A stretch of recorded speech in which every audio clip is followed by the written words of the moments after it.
Aside from the good news, this break was actually a little bit surprising for us. Alexi and I, during right in the middle of the break, got a email and a letter, a cease and desist. We are being threatened with a lawsuit. Many of you guys are aware of the shows that we did on Shadows of Power. We talked about the ritualistic abuse going on in Utah. One of the people named in that show, in the Hamlin girl victim statements, has sent us a cease and desist and is threatening to sue us. I'm going to actually share with you what's going on. This is their immediate demand for action. They said that one, immediately cease and desist from making any further defamatory statements or statements that portray blank in a false light, whether verbally, in writing, or through any medium, including social media. This would include statements on implications that blank are involved in alleged satanic cult, in the worship of Satan, or in the commission of crimes related to satanic worship. Remove all defamatory posts, videos, or other content you have published about on any other platform. Publicly retract all defamatory statements that portray blank in a false light which you have made, and issue public corrections on all platforms where such statements were made. The public corrections would have to include statements that the information that you have removed from your platforms was not adequately verified or vetted prior to publication, that you no longer stand by the veracity and credibility of the allegations made in this regard as they relate to blank, and that you regret or apologize for this error.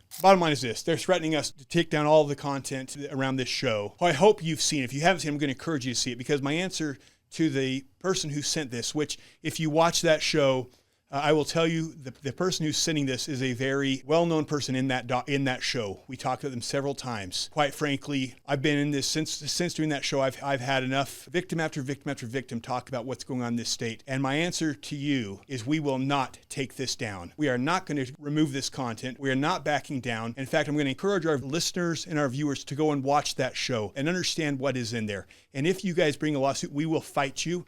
We will not stop, and we are not going to remove the spotlight from the corruption in this state that you guys are involved with, because this is going on.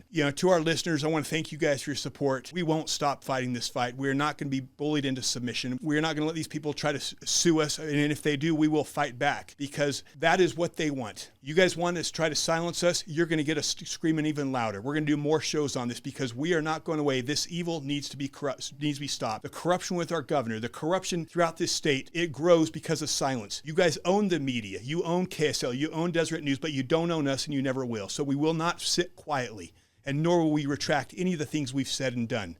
So if you want to bring lawsuits, bring it, but we are going to fight it, and we are going to make sure everyone in this state knows what you're doing and hold you accountable, because you will go down.